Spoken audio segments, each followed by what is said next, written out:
부처님께서는 제자들에게 항상 말의 힘이 매우 강력하다고 가르치셨습니다. 그분은 우리가 말을 할 때 사용하는 혀를 세상에서 가장 날카로운 칼에 비유하셨으며 또한 가장 위험한 무기는 바로 우리의 말이라고 말씀하셨습니다. 말은 사람을 신체적으로 해치지는 않지만 감정적으로 깊은 상처를 줄 수 있습니다. 우리의 말은 힘이 될 수도 있지만 언제, 어디서, 얼마나 말해야 하는지를 모르면 약점이 될 수도 있습니다. 올바른 순간에 친절하고 지혜롭게 말하면 성공으로 이어질 수 있지만 부적절한 순간에 거칠게 말하면 삶이 더욱 힘들어질 수 있습니다. 그래서 오늘은 침묵의 중요성과 그것이 인생을 어떻게 변화시킬 수 있는지를 보여주는 한 이야기를 들려드리려 합니다. 이 이야기를 통해 침묵의 힘이 얼마나 강력한지를 이해할 수 있을 것입니다. 옛날 인도의 깊은 숲속에는 세상의 소음과 동떨어진 한 유명한 불교 승려가 살고 있었습니다. 그는 깊은 명상에 잠기는 수행자로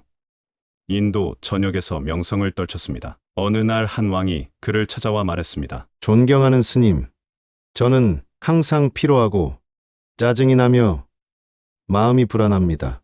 저는 부와 명예, 모든 사치를 다 가졌지만 내면의 평화가 없습니다. 부디 이 불안한 마음에서 벗어날 수 있도록 도와주십시오. 그러자 스님은 조용히 미소를 지으며 말했습니다. 이미 당신 안에 답이 있지만 그것을 발견하지 못했을 뿐입니다. 한 가지 실험을 해보고 싶은데 함께 해보시겠습니까?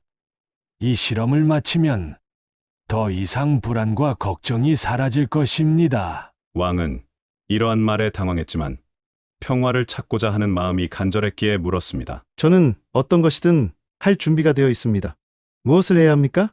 스님은 차분한 목소리로 말했습니다. 앞으로 15일 동안 이 절에서 머물며 평범한 사람처럼 생활하십시오. 그리고 이 15일 동안 혼자 조용히 앉아 침묵을 유지하며 가능한 한 말을 줄이십시오. 왕은 승려의 제안을 받아들였습니다. 그러나 첫날부터 마음이 더 불안해지는 것을 느꼈습니다. 머릿속에 수많은 생각과 질문들이 떠올랐고 조용한 생활이 익숙하지 않아 불편했습니다. 하지만 그는 말하고 싶은 충동을 참으며 묵묵히 앉아 있었습니다. 그러던 중 밤이 깊어가면서 예상치 못한 평온과 행복감을 느끼기 시작했습니다. 다음 날도 왕은 조용히 시간을 보내며 꽃과 나무, 하늘을 나는 새들을 관찰했습니다. 그는 처음으로 자연의 아름다움을 진정으로 감상할 수 있었습니다. 그렇게 10일이 지나자 그의 내면을 괴롭히던 불안과 혼란이 점차 사라졌습니다. 12일째가 되자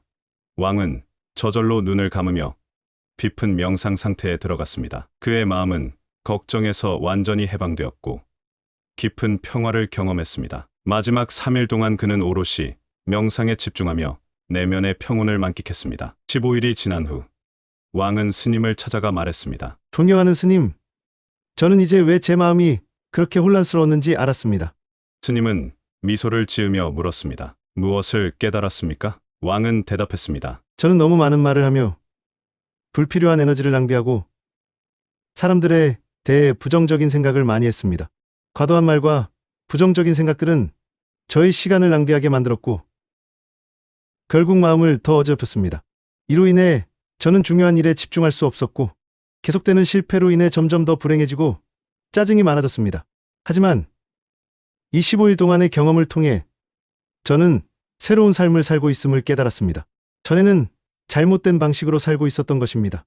또한 명상은 억지로 하는 것이 아니라 자연스럽게 이루어진다는 것도 깨달았습니다.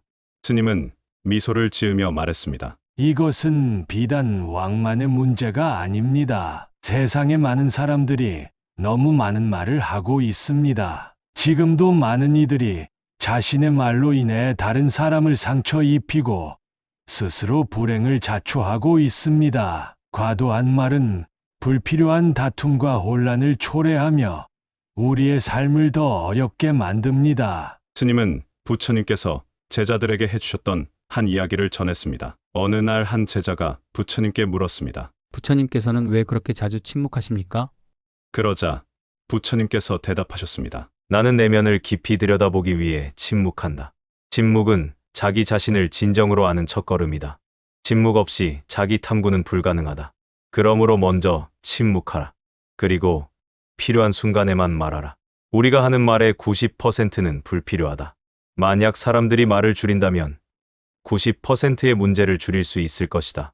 스님은 계속해서 왕에게 설명했습니다. 만약 두 사람이 서로 침묵할 수 있다면 많은 갈등과 분쟁을 피할 수 있을 것입니다. 침묵의 가치를 이해하는 사람은 혼잡한 곳에서도 평온을 느낍니다. 반면 사람들과 함께 있는 것이 오히려 불편할 수도 있습니다. 그러므로 스스로의 내면에서 평화를 찾는 것이 가장 중요합니다. 침묵을 통해 내면의 에너지를 조화롭게 흐르게 하고 생각을 정리하며 스스로를 깊이 탐구해야 합니다. 우리는 남들이 우리를 변화시켜 주기를 바랄 것이 아니라 스스로 내면을 바라보고 변화해야 합니다. 삶의 시작도 행복도 결국 우리 내면에서 비롯됩니다.